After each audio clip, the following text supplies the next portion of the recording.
Hi everyone, my name is Mac and welcome back to our 39th episode of Highlights from the Permanent Collection here at the Dishman Art Museum.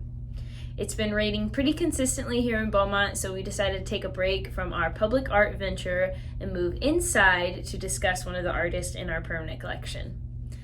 He has worked at Lamar for 35 years, is very active in our Southeast Texas community, and I am lucky enough to know him personally. This week is Robert Madden.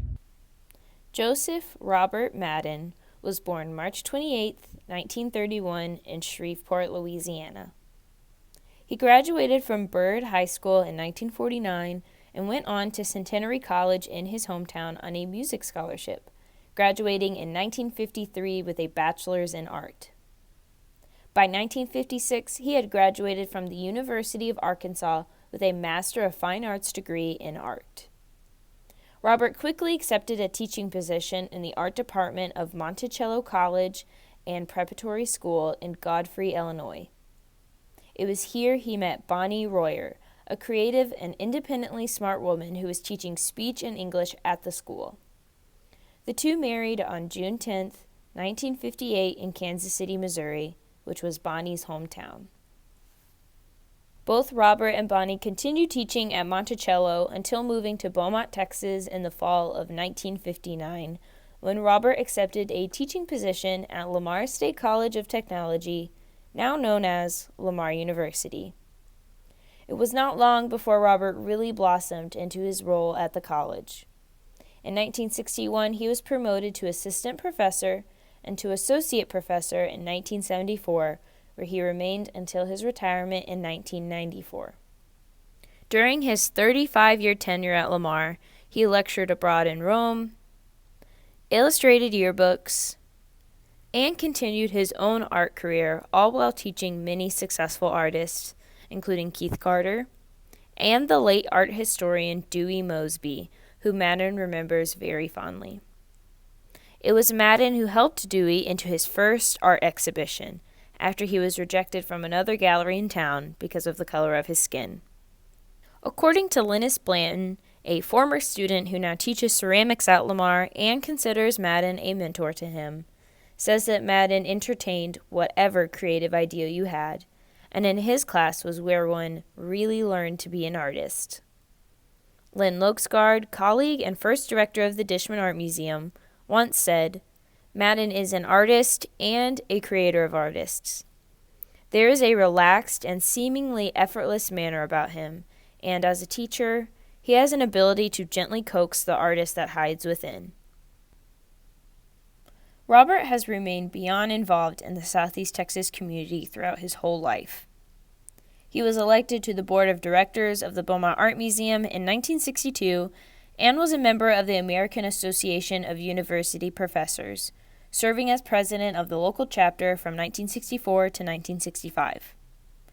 In 1986, he received the Julie and Ben Rogers Community Service Award, and the Southeast Texas Arts Council honored him for outstanding achievement by an arts volunteer. He has served as a judge for many local art shows and worked along his wife Bonnie, designing sets and posters for the Beaumont Community Players, First United Methodist Church, and the Beaumont Civic Opera. Since retirement, Robert has illustrated 2 cookbooks for the choir at First United Methodist Church and continues to be active with multiple committees. Though he turned 90 this year, Robert continues to work successfully as an artist and has pieces in many private collections, one in particular being the home of Stacy and Richie Haynes, located in Beaumont. The couple keeps an online blog of their restored mid-century modern home that features a large, color-filled mural and a few framed pieces by Madden.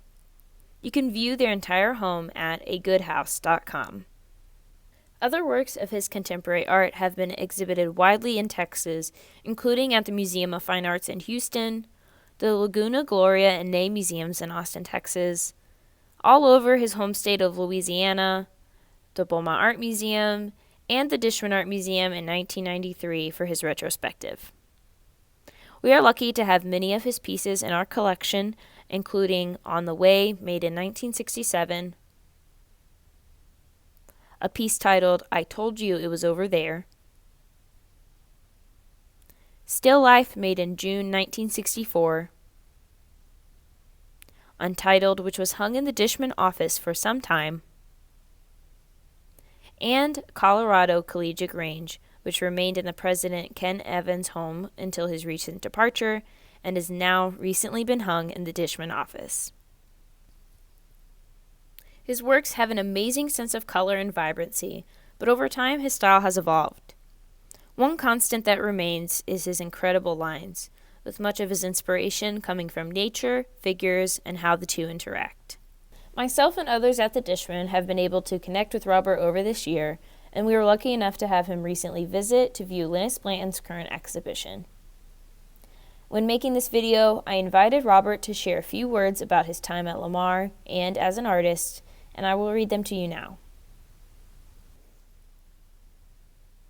I still think telling others about how to draw, how to paint, and to think about what they do and see is important. And I hope in the main that is what I have done for 35 years at Lamar U. And probably at my own expense in putting together my own production, my pieces have won in numerous juried exhibitions. I have done American Scene, Abstract Expressionism, and eventually landscape and human figures, either together or not. I have also done yearly Christmas cards for years. Departmental graduates, on the whole, have accomplished themselves well, from the local scene to the regional and national arenas, and a few have hit the international hotspot. We have done good, so hooray and hurrah for us all. Thank you for joining us for yet another episode of Highlights from the Permanent Collection. We hope you enjoyed learning about this amazing local artist, and we hope to see you next time.